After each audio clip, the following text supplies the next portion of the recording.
Welcome back in my YouTube channel. प्यारे विद्यार्थियों, आज कक्षा 6 की मांग पर हम आज कक्षा 6 का सामाजिक व राजनीतिक जीवन पुस्तक से अध्याय 3 सरकार क्या है उस पर थोड़ी सी चर्चा करेंगे। सबसे पहले तो हमारे लिए जानना जरूरी है कि सरकार क्या है।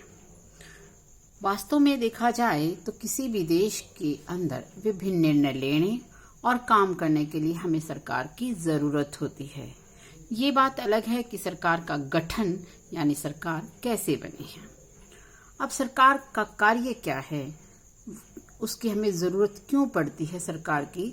तो सरकार की जरूरत हमें सामाजिक यानी समाज में जितनी भी बुराइयां हैं या असमानताएं हैं, आर्थिक यानी देश को आगे बढ़ाने के लिए, लोगों को काम उपलब्ध कराने के लिए, राजनीतिक जैसे देश की अनेक राजनीतिक समस्याएं होती हैं, ऐसे मुद्दों पर काम करने के लिए हमें सरकार की आवश्यकता होती है। सरकार के लिए ये कार्य क्यों जरूरी है?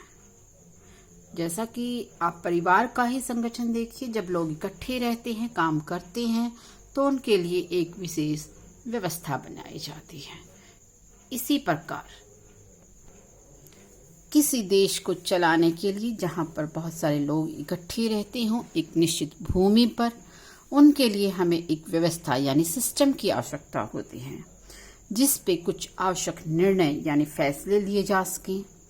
उस क्षेत्र में या उस जगह पर पाए जाने वाली वस्तुओं का नियंत्रण हो सके, नहीं तो अफरा तफरी मच जाएगी और देश की सीमा की सुरक्षा की जिम्मेवारी सरकार द्वारा ही। कहने का तात्पर्य हमारा ये है कि सरकार बहुत सारे लोग जो इकट्ठे रहते हैं उनको एक व्यवस्था के अंतर्गत चलाने के लिए और वहां पर पाए जाने वाले साधनों पर सबकी पहुंच हो, सब लोगों को समान मिले, इन चीजों का नियंत्रण और अन्य देशों से अपने देश की सुरक्षा के लिए हमें सरकार की जरूरत होती है। और सरकार इन चीजों के लिए हमारे लिए नियम बनाती है, निर्णय लेती है और अपनी सीमा में रहने वाले लोगों की सुरक्षा की गारंटी भी सरकार का दायित्व है, सरकार की जिम्मेवारी है।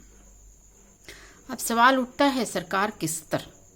अब एक व्यक्ति या एक विशेष तौर पे अगर हम केंद्र की बात करें तो सभी राज्यों पर या सभी जिलों में या सभी गांव में एकमात्र केंद्रीय सरकार अपनी नजर नहीं रख सकती, शासन को नहीं चला सकती।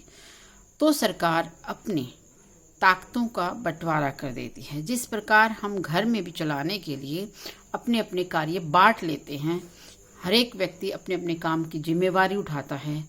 ये एक घर को चलाने के लिए जब जरूरी है तो सोचने की बात है एक देश को चलाने के लिए सरकार को हमें उसकी बंटवारा करना पड़ता है। ये कह लीजिए सरकार की ताकतों को फैलाना पड़ता है। और सरकार भारत जैसे देश में 3 स्तर पर काम करती है। सरकार के कितने स्तर हैं? 3 स्तर हैं।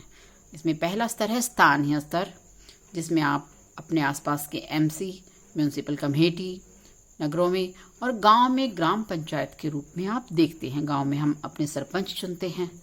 उसके बाद हम राज्य स्तर की बात करें तो हम जैसे हरियाणा राज्य में रहते हैं तो हरियाणा का शासन चंडीगढ़ से चलता है। चंडीगढ़ से जो हरियाणा के शासन की हम बात करें तो ये राज्य स्तर पर शासन है। और उसके बाद हमारा केंद्र सरकार यानी देश की राजधानी से जो शासन है वो राष्ट्रीय स्तर का है। यानी हर व्यक्ति को एक तरह से शक्तियों का बंटवारा कर दिया, अलग अलग क्षेत्रों में उनकी जिम्मेवारी उनको सौंप दी गई है। अब हम बात करते हैं सरकार और कानून की। सरकार कानून बनाती है और देश में रहने वाले लोगों पर ये कानून समान रूप से लागू किए जाते हैं। जब कानूनों को लागू करने की बात आती है तो आमतौर पर ये कानून लोगों की भलाई के लिए बनाए जाते हैं और वो सभी लोगों पर समान रूप से लागू हो जाते हैं। परंतु कभी कभी अगर सरकार या उसका कोई हिस्सा, कोई भाग ठीक से काम नहीं करता तो व्यक्ति भी या वहाँ के लोग भी कानून का सहारा ले सकते हैं। उदाहरण के लिए किसी व्यक्ति से धर्म, जाति के आधार पर अगर भेदभाव कर सकते हैं तो वह कानून का सहारा लेकर समानता का अधिकार प्राप्त करता है। यानी कानून जो बनाए जाते हैं सरकार द्वारा, वे लोगों की भलाई के लिए होते हैं। यानी किसी भी देश में उस व्यवस्था को सुचारू रूप से चलाने के लिए हमें सरकार का गठन करना पड़ता है। आज हमने सरकार और उसके भाग के बारे में पहला पार्ट किया है। इस अध्याय का बचा हुआ जो सेकंड पार्ट में ही हम उसको पूरा करेंगे, जल्द ही लेकर हम आपके सामने आएंगे। धन्यवाद।